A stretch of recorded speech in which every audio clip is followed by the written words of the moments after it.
Welcome back, children. In our last video we had started decomposition reaction. Let us continue with that. Today I'll start with thermal decomposition. So I had told you in the last video also what is thermal decomposition, a decomposition reaction which proceeds with the absorption of heat energy. It is also an endothermic reaction.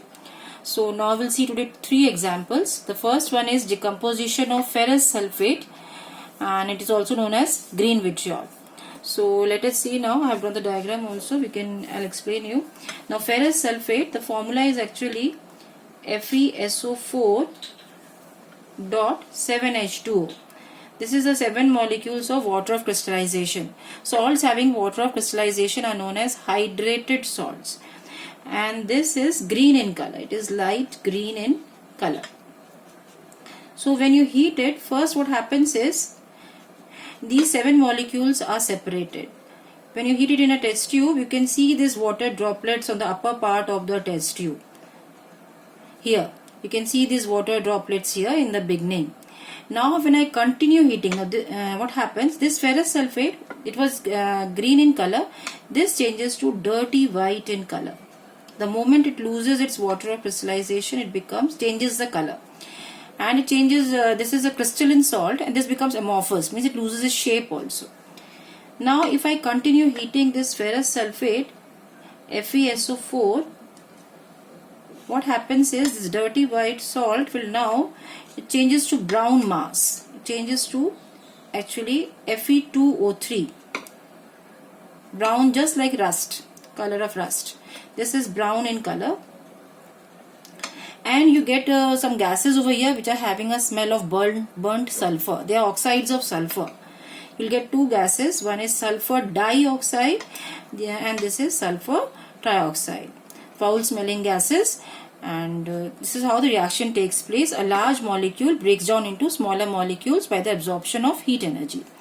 Next comes the second reaction. The second reaction is decomposition of limestone. Chemically we call it calcium carbonate. So I think you know the formula of calcium carbonate, CaCO3. It is white in color. All calcium salts are white in color.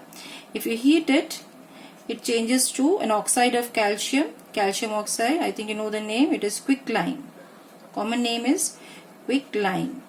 And the chemical name is calcium oxide. And over here a colorless gas is given out, and the gas is carbon dioxide. So here also with the application of heat energy, this calcium carbonate decomposes to give you two compounds. In both the cases you see you have a single reactant and more than one product. Single reactant, more than one product. That is what is decomposition reaction.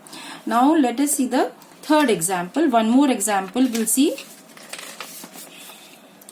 That is the decomposition of lead nitrate. Lead nitrate, lead means Pb.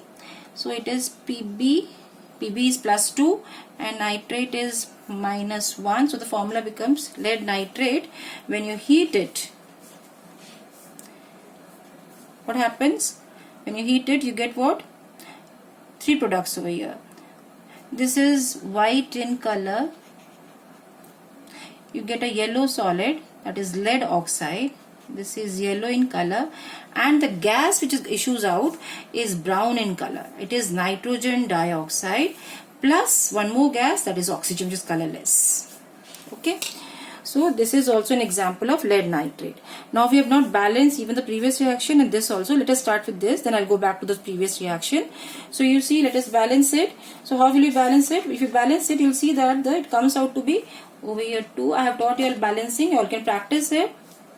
2 here, and if you put 4 here, equation gets balanced. And let us see the previous reactions also. If you see the previous reaction, over here you have 1 iron, 2 iron over here. So let us put 2 here. The moment I put 2 here, sulfur becomes 2. So sulfur is already 2 over here, and oxygen is 2 4s are 8. This is 3 2 5 5 3 is 8, and this equation is already balanced. So this is all today. We'll be doing it today. Next we'll continue with the other decomposition reaction.